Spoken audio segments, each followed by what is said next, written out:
Magandang umaga Luzon, mayong buntag Visayas ug Mindanao. Okay, pati sa abroad at sa ibang bansa. So sa umagang ito, share lang namin ang fourth time application sa fertilizer sa aming tanim na ampalaya, talong at saka kamatis. So pang-apat na po mga ka-farmers ko ang pag-apply namin ng fertilizer sa aming mga pananim. Okay? So ang lulusawin namin mga kapwa ko ka-farmer sa isang gram ngayon ay nasa 5 kilos, no? So every week mag-a-add tayo ng 1 kilo. So pang 5 kilos nakakakuha kami ngayon. So ito po mga kapwa ko ka-farmers, papasilip ko sa inyo. Then ito po ang ating didiligan ng fertilizer na ampalaya. Malinis. Tapos may mga maliliit na bunga. So sa ating farm ngayon mga kapwa ko ka-farmers, palagi pong umulan, no? Ilang araw na. So ito na po.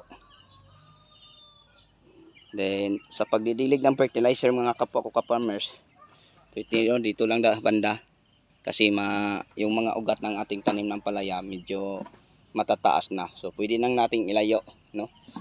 So ito ang puno, pwede dito mga isang dampal, kalahati pwede din. So yun lang po mga kapwa ko ka-farmers ang maibahagi ko sa inyo. Tapos yung fertilizer na ating lulusawin ngayon, ito po ang halo nating Yara, isang bag, Yara Unique 16.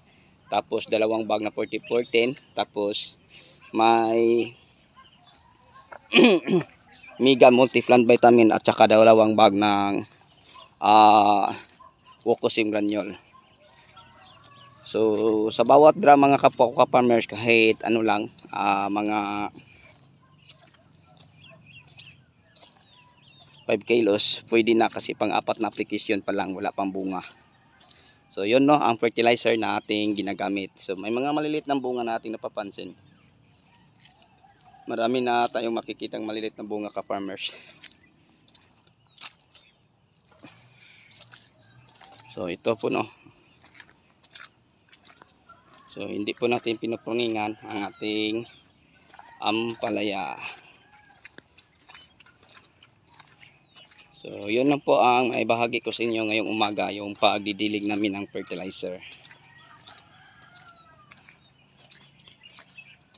So ito may daan sa gitna. Ito ang drum.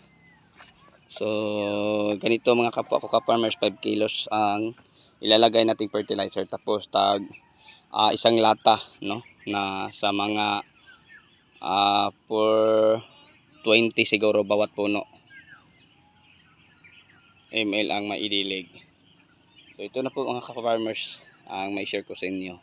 5 kilos na sa 4 times application sa ating tanim na ampalaya.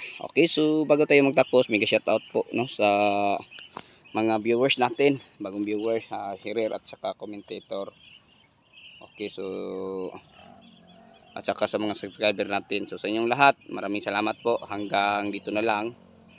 God bless at mabuhay po tayong lahat. Kung may tanong man kayo, huwag niyo kalimutan, no, paki-inbox lang po. So bye-bye.